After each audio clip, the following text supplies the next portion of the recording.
Good afternoon. How are you feeling? Hot? Well, actually today is not bad, yeah? Only 83 degrees. Few days ago in Oklahoma, Eric said it reached 102 degrees and it was humid over there. So I hope we will survive, yeah, here. Previously in Mark 9, verses 33 to 37, we learn a very important principle of greatness that Jesus taught, which is anyone who wants to be great must what? Humble himself or herself and serve others. Remember that principle. Anyone who wants to be great in the kingdom of God must humble himself and serve others.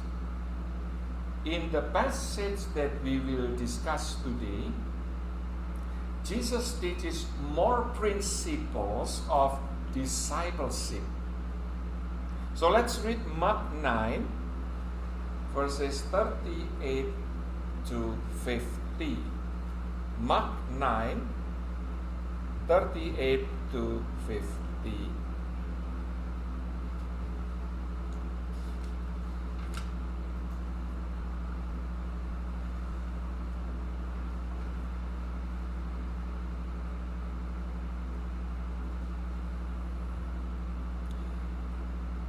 Teacher, said John, we saw a man driving out demons in your name, and we told him to stop, because he was not one of us.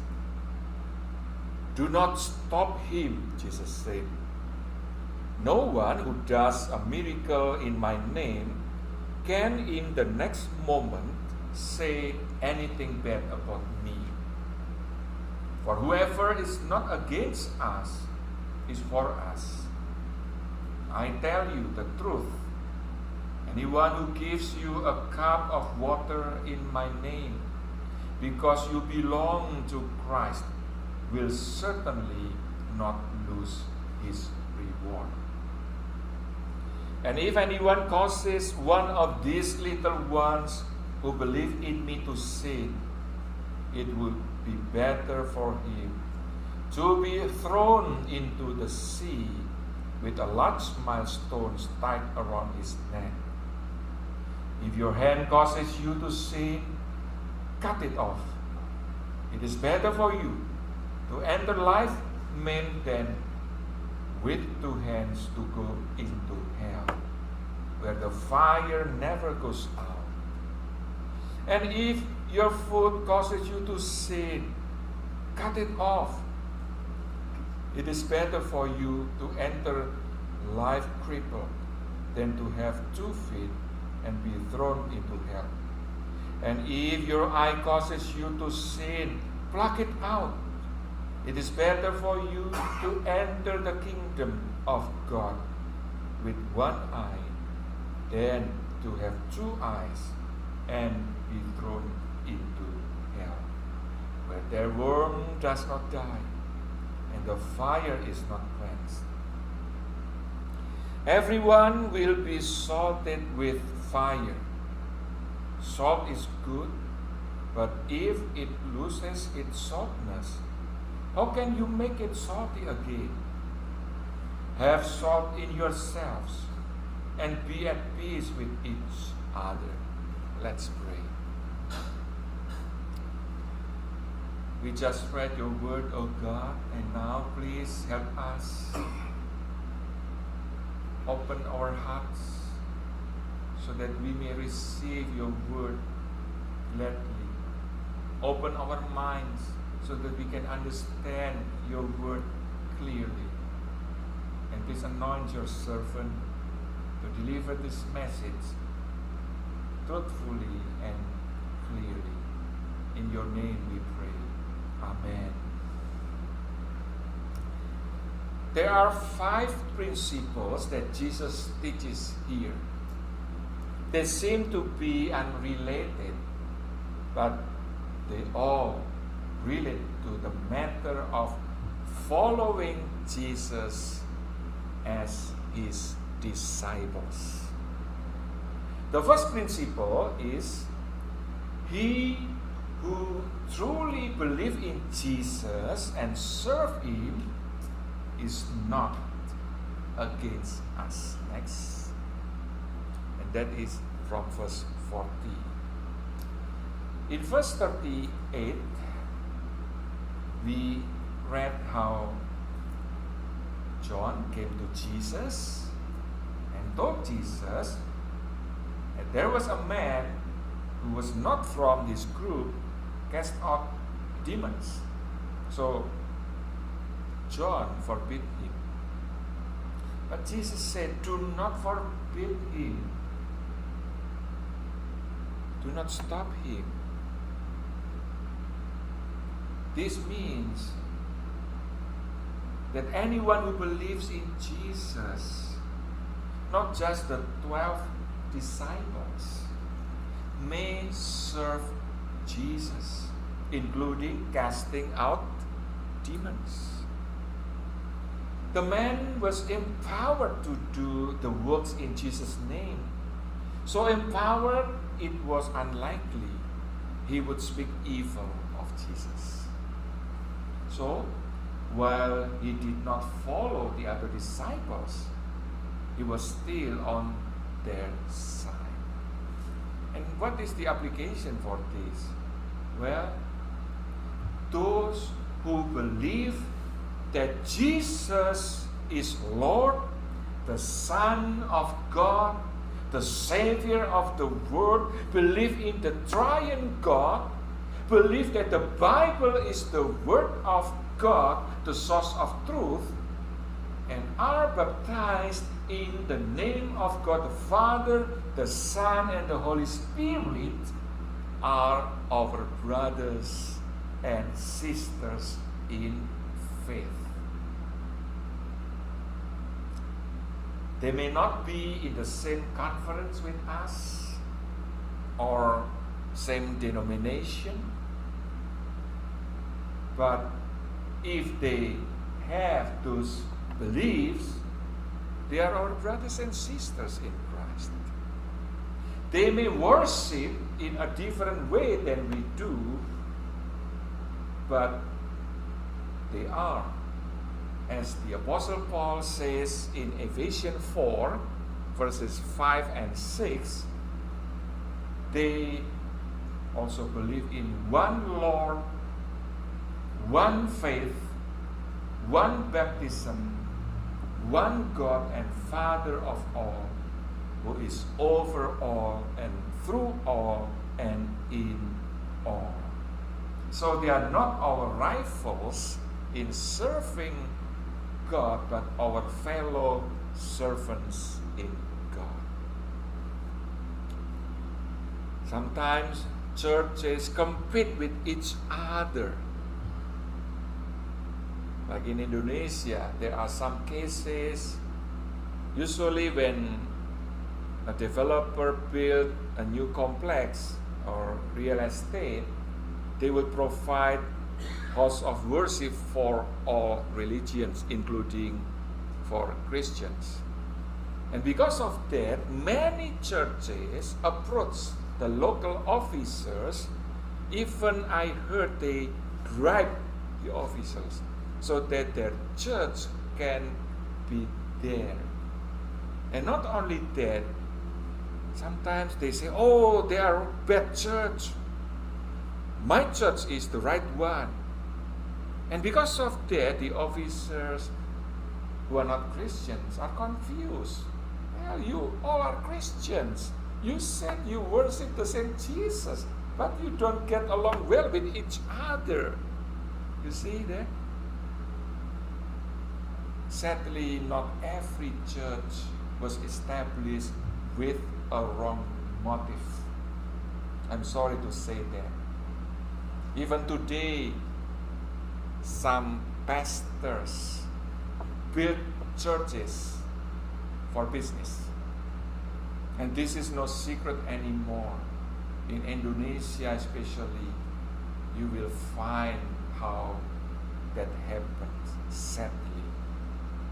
Here we are told, as long as they believe that the Bible is the Word of God, the standard of truth, not the dreams, not personal experiences, not what they say prophecies, but they believe that the Bible is the standard of truth.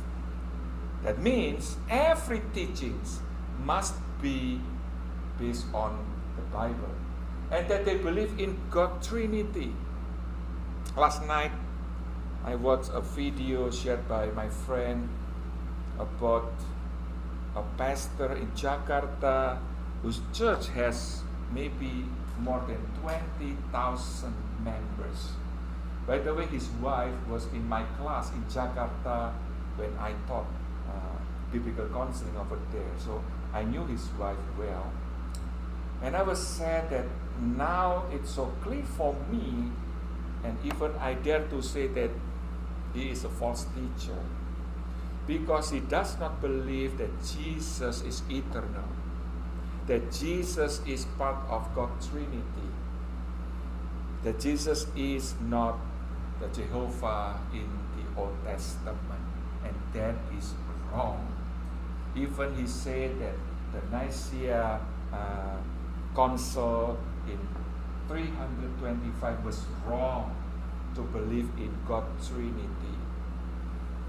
So we need to be careful. If a church is teaching biblical teaching, we need to support them. We should not compete. Ya, in Indonesia we call saingan dengan mereka. No, don't do that. I am happy to hear a church that really teach the Bible grow. I praise the Lord for that. We need to support them because they are our brothers and sisters in Christ. Amen. But we should not support churches who don't teach biblical truth. Okay? So the first principle is he who truly believes in Jesus and serve Him is not against us. And then the second principle is he who supports those who serve the Lord in Jesus' name receive reward.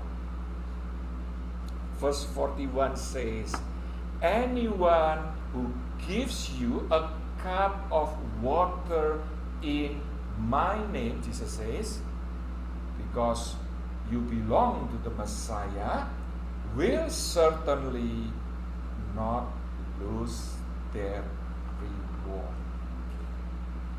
This principle is further explained in Matthew 10, verses 40 to 42. Even the smallest acts in helping others serve the Lord will be noticed by Him.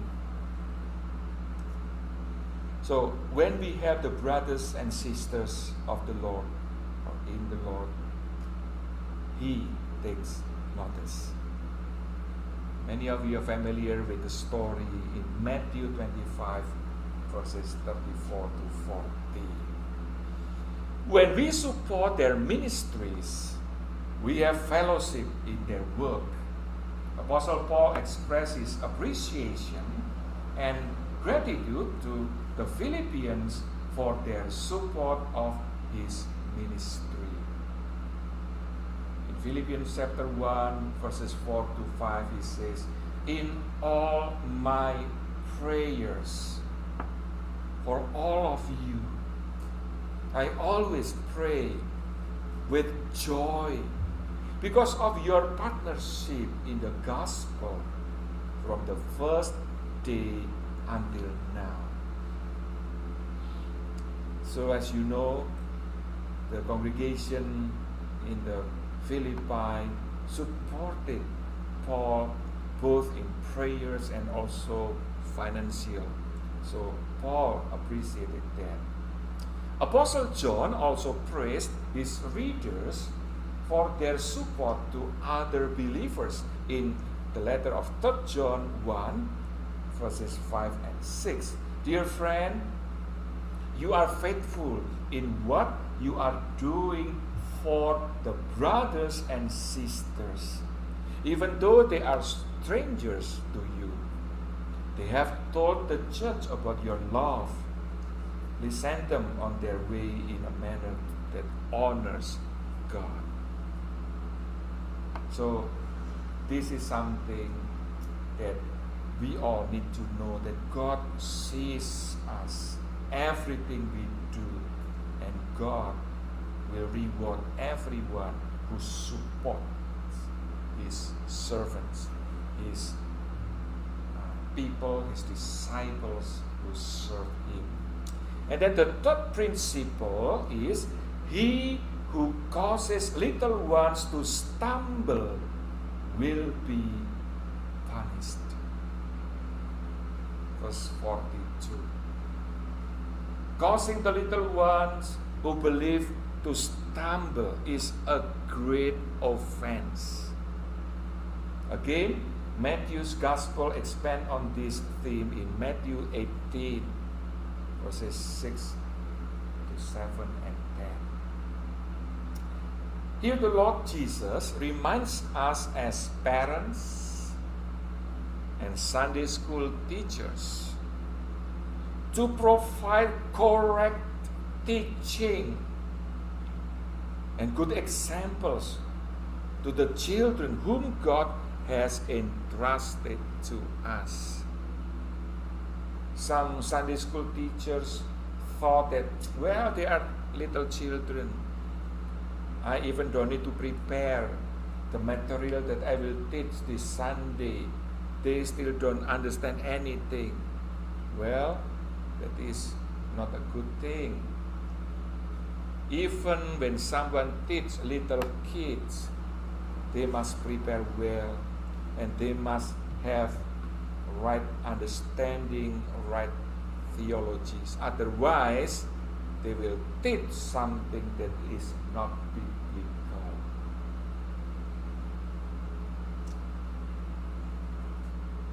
When we teach our children biblically and we give good examples to them, by God's grace, they may know Jesus Christ personally and will grow in faith. I was grateful and happy to hear Ivan's testimony 2 weeks ago, when he told that when he was 6 years old, his mother guided him to accept Jesus as his Lord and Savior. Can you imagine 6 years old?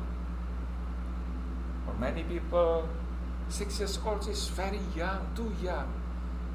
But God already worked in his heart, even with a simple faith, so that he realized that he was a sinner, that he needed Jesus to forgive him.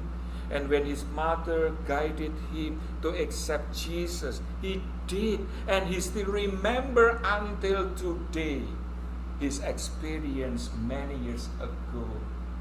And praise the Lord, the Holy Spirit continued working in his life as he grew up. And now he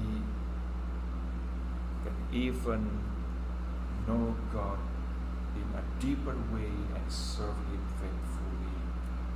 So, maybe your children are grown up already, but you can teach your grandchildren since they were little.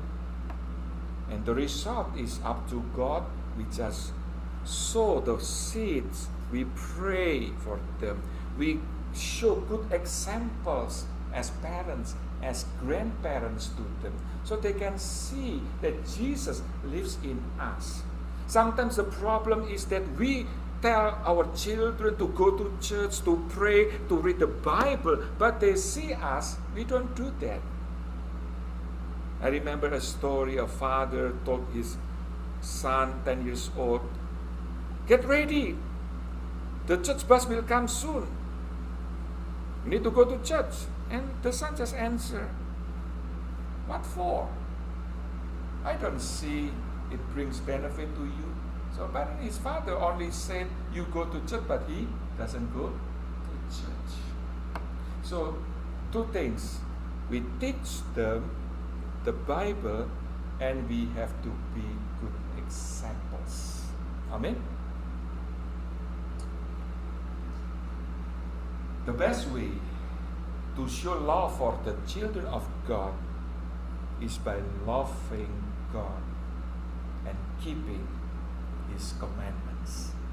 1 John 5:2 says, "This is how we know that we love the children of God, by loving God and carrying out His commands." Jesus then warns against causing others to stumble in their faith. He uses hyperbolic language to emphasize the seriousness of this issue, which is, it's better for that person to what?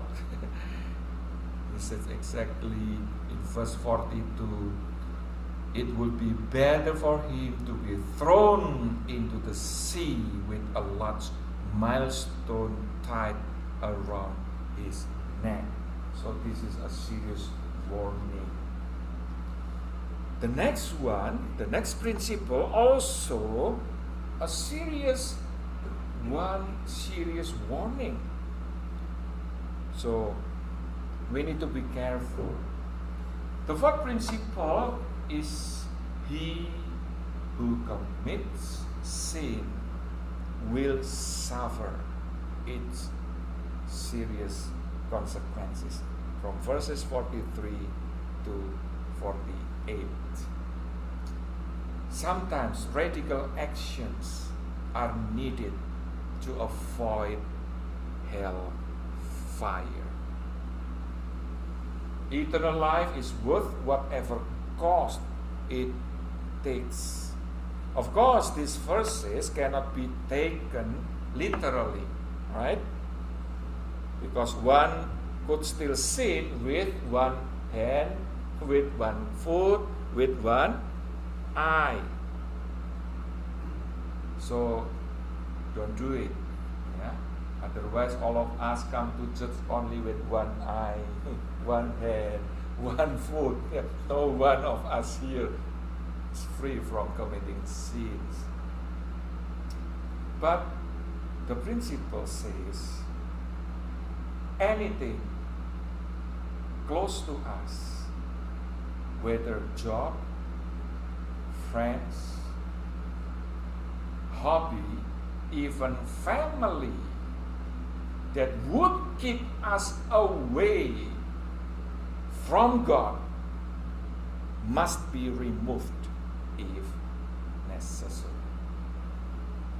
You can read this more in Matthew 10:37, Luke 14:26 and 33. As you see here, Jesus believes and teaches the reality of hell. So don't believe preachers, pastors who teach that, well, in reality, there is no hell. Hell is the state of your mind. That mislead people.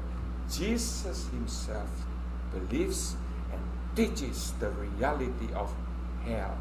You can read this in Revelation chapter 20 and also 21. In Jepara, Central Java, there was a Chinese man. We call him Pak Gomba. Yeah? I met him when I was little. Who liked to gamble. Maybe many of you know that for Chinese, gambling is just a culture, right?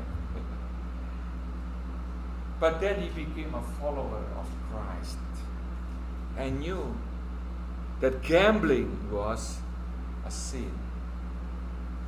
But his friends, when they saw he didn't come, didn't show up at their, gambling room, they came to his house. They invited him to join them again. And that really bothered him because he already made a commitment to stop gambling. And when his friends came, he was kind of, struggling. So sometimes the temptation to gamble still appeared. But he wanted to truly repent. One day, he called his wife and asked her to get him a knife. What did he do? He cut off his two thumbs. Cut. It was bleeding, and his wife was shocked. And then he come and say, "Please take bandage." And his wife asked, "Why did you do that?" And he just said, "Well, now I cannot play card anymore. No gambling anymore. We lost." That showed his commitment to repent. And God used him in Jepara to evangelize Chinese community over there. And then there was GKMI Jepara over there. But of course, I don't suggest you to do that, okay? That was a rare case, a rare case from this man. The point here is that we need to take seriously the consequence of sin. We need to repent. We need to get rid everything that hinder our relationship with God, our ministry, our testimony. Amen. The last principle is we must be willing to be salted with fire. Verse 49 and 50. We are seasoned with fire, like sacrifices are seasoned with salt. As you know, salt makes the sacrifice better. So fire can make one better. Appreciate the purifying nature of trials and difficulties. Normally, we don't like to be tested, right? We want our lives would go smoothly. We want everything will be fine. Everyone is healthy. Our job is well. But sometimes trials, challenges, pressures are needed to build our faith. Maybe not many you notice, only Pak Jimmy noticed that in the past 4 weeks, I disciplined myself to do treadmill 1 hour a day. And sometimes I did it grumbling. I'm so tired. This is tiring, because I didn't take care of my health good enough until I reached, become a heavyweight boxer, right? So now when I try to lose weight, it's so hard, But now when I want to eat something, I will check first how many calories. Because even 300 calories requires 1 hour of treadmill if you walk, flat. But I need to do that. I need pressure. I need something that even costs me tired for the sake of my health, right? And building muscles is similar to building our faith. That is why James chapter 1 verses 2 to 4 says, "Consider it pure joy, my brothers and sisters, whenever you face trials of many kinds, because you know." See, you know. James didn't say, well, you may not know, but we should know that the testing of your faith produces perseverance. Let perseverance finish its work, so that you may be mature in and complete, not lacking anything. I think we need to change our perspective regarding trials and testing, right? So when you are faced with trials and difficulties, remember this verse. God allowed that happen so that you may be stronger in your faith, that you may grow stronger in Him. And as difficult as it may seem at the time, you should also know there can be glory in suffering. Do you believe that? There can be glory in suffering. Romans 5, 3 and 4 says, "Not only so, but we also glory in our sufferings, because we know that suffering produces perseverance, character, and character, hope. And the hope will not disappoint us." So, as a conclusion, we find in our text today 5 principles regarding discipleship. Do you remember what are they? Number 1, he who is not against us is on our side. He who believes in Jesus truly believes the Bible and its teachings are our brothers and sisters in Christ. And then number 2, he who supports those who serve the Lord in Jesus' name will receive reward. The third principle is he who causes little ones to stumble will be punished. The fourth principle is he who commits sin will suffer its serious consequence. And number 5, we must be willing to be salted with fire.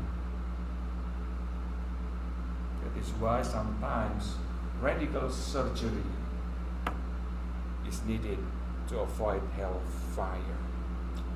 So Mark 9:39 to 50 challenges us to embrace a radical form of discipleship that includes inclusivity, avoiding causing others to stumble, and pursuing purity. Jesus calls us to live lives that reflect His love and grace, impacting the world around us in positive ways. Let us commit to following Jesus wholeheartedly, embracing the radical call to discipleship He sets before us. Let's pray. Forgive us, O God, if sometimes and even oftentimes we are still like the people in this world. Our focus is still on pleasure, happiness, comfort, wealth, pleasure, instead of on you, on knowing you, on doing your will, on obeying you, and be your faithful disciples. And today we thank you for the teachings. It's so hard, but by your grace and by the power of the Holy Spirit, you will enable us to do those 5 principles and avoid the thing that is not pleasing to you. I pray that every member in this church will know you personally, will have correct understanding of who you are, Jesus, will have personal relationship, will experience your forgiveness, your love and mercy. Please continue work in our lives, grow our faith, hope and love, change us, renew us, help us to be your faithful disciples. Thank you, Jesus. Thank you for your patience with us, even though we made mistakes so many times. Sometimes even we are so stubborn, we don't want to listen even to your word. Please soften our hearts. Help us, O God, to be willing to be shaped by you. Thank you, Jesus. Today we remember our family members who celebrated their birthday. Yesterday was Charlie Gittelson, and today are Ferris and also Sarah, Elizabeth's daughter. We thank you, Lord, for your love, blessing upon them. Please continue to work in their lives, draw them close to you, and if they have not have personal relationship with Jesus Christ, we pray that the Holy Spirit will open their hearts for you.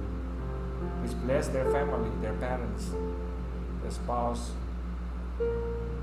children, even extended family in you. Thank you, Lord. And we keep praying for our friends who are facing some health issues. Please, oh God, continue to perfect their health. We keep praying for Pak Teddy, Susi, Tim Wijaya, Tante Kim, Ibu Henny, Ibu Betsy, all of our family members who are not feeling well right now. Please have mercy on them. Please bless all of the medication they take to bring full recovery for them. Thank you, Jesus. As we enter a new month this month, please continue to guide us. We are so grateful to know that you will never leave us alone, even when sometimes we don't feel it of your presence, but you are Emmanuel. So help us, oh God, to live by faith, not by sight, not by situation, not by feelings, but by faith. Thank you, Lord. Bless their jobs, families, studies, ministries, health. Bless them, Lord, so that they can be your instruments of blessings for others. And today we especially want to bring Matthias, who will move to LA's area to continue his study over there for the next 2 years. We are grateful for his faithfulness in serving you since he was little until today. Thank you, Lord. Please continue to bless him. Use him wherever he goes to be the light for his friends and protect him from any temptation and evildoers, and bless his study so that he can finish it well. Thank you, Lord. We also remember Anna, who will move back to Mexico on 16th. Please also continue to guide her, and together with Mitchell, they may continue to seek your guidance for their relationship. And today I want to give you thanks for protecting Eric and Lily, who were driving to Oklahoma and got there safely a few days ago. May you also bless their new journey over there. May your plans be done in their lives. And for Joey and Arthur, please also continue. Bless them as they seek for a job and for their futures. May your will be done. Thank you for all of the blessing you already gave to them. Thank you, Jesus. And now we also want to pray for this country as we approach presidential election. Help us, oh God, open our eyes to see the truth, because there are so many news, so many things that are false, are lying, and so many people have been deceived. So I pray that the truth will be revealed, so people will vote the right one, even though it's not perfect, has many flaws, but you guide every US citizen to vote the right person for the future of this country. Please move all of the hatred, all of the violent intents from the hearts of so many people today. Please keep this country safe. And we remember what is going on in England and in many European countries, where riots have destroyed so many facilities and even killed some people. Oh God, please, we know that behind those violence there was Satan, who is the father of lie, who just want to steal, kill, and destroy lives. But in the name of Jesus Christ, together with our brothers and sisters around the world, we pray that the power of Jesus Christ, the power of God Trinity, will overcome the power of Satan. Please have mercy, O God, on this country, on your people everywhere. Protect them, protect us from any evildoers. Thank you, Jesus. In your precious name, we pray. Amen.